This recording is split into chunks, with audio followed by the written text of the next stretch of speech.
By far the most beautiful property in all of Napa Valley, at least to me, is Spring Mountain Vineyards. It's like the Garden of Eden, and it's stunningly beautiful.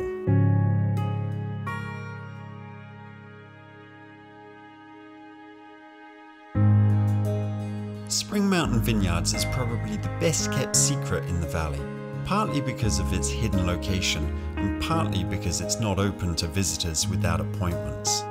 But here, the vineyards on the rugged hillsides produce some of the very finest and longest lived wines in Napa.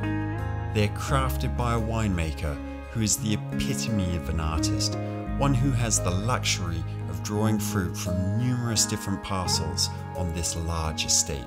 It's entirely, we're at 845 acres and 225 of those in vine. And of those 225 acres are broken into 135 different vineyard blocks. They're all unique, and you have to think of it in those terms. You have to think of it, this is my only one. You know, what would I do if this is my only block? How would I manage it? How would I want to make the wine from it? And so all we have to do is multiply that by 135 and we've got it. And so that's how we look at it. The diversity of the terroirs on Spring Mountain is truly amazing. Each of the parcels is different and unique. Each of them, the altitude is different, anything from 400 feet to above 1,600 feet elevation. 8 different soil types. All of these things come into factor. So that gives us a big symphonic approach, each one playing their own instrument, but all playing the same piece of music. The top winemakers in Napa believe that the hillside vineyards produce some of the finest wines. Despite the difficulties involved in cultivating the vine here compared to down on the valley floor. The major difference is that you can't use much equipment on the side of a mountain. It's hard to get those tractors with one wheel down and one wheel up. And so on the valley floor, it's so easy to drive straight down the middle, you know, of a flat piece of ground and manage from that aspect of agriculture. But here, it has to be hand manipulated. Another key difference between the hillsides and the valley floor is the soil, or lack of. But it's the soil that is one of the main factors that makes the wine so special. It's probably a bit of a euphemism to call it soil, because if you just think about it, on the side of a mountain, the rains come down. We average over 40 inches of rain a year. The rains come down and wash the soil down into that lovely valley, and that's where all the soil really is. Up here, we have less than a foot of topsoil in most of the vineyards. Very, very rocky soils, and meager from the standpoint of, you know, vines trying to find sustenance. But what you do get out of that is concentration. The yields on the valley floor range normally for Cabernet like 4 to 6 tons. That's fairly average, and wonderful fruit. There's no denying that. But up here, we're lucky to get 2 tons an acre. Very, very lean. But these low yields can create wines with a very different structure and a special style compared to those produced on the valley floor.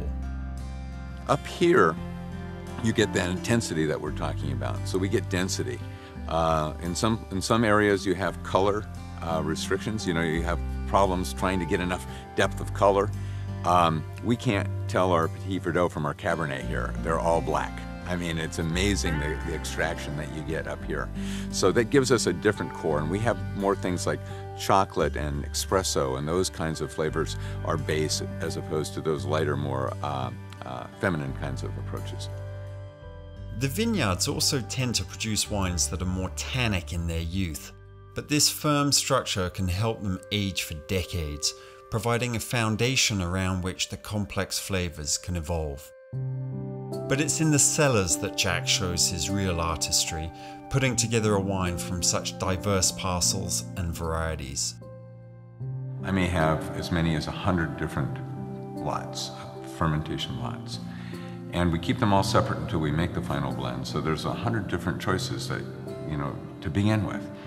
But I liken it to a kid when you get that great big box of color crayons that like there's 125 in the box and you have every color in the world so that you can draw anything you want to. That's what it feels like when I look at all the different lots that I have here. So what we do first is look at the Cabernets that are going to go in, and we put them on a knife blade of decision. Is this a Cabernet that fits the image of our Cabernet, or is it the elegant beauty that goes into our Elevette? And so we make those choices first, and then we'll use those to make the base blend for the Elevette and the base blend for the Cab. And then we start elaborating. And then we start just adding. It's kind of like decorating your Christmas tree. You know, you start adding things to it to give it more volume, more interest, more beauty. And that's where the Cabernet Franc and Petit Verdot come in particularly.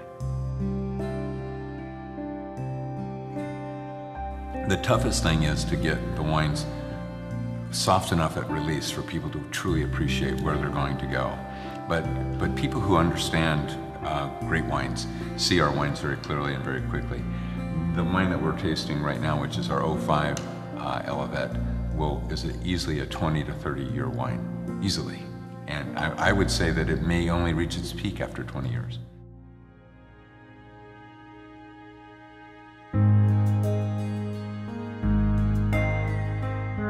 Today, most wineries are under pressure to release wines quickly for cash flow reasons. The owner of Spring Mountain Vineyards takes a different approach. The wines are built to last. After all, ageability is the mark of truly fine wine.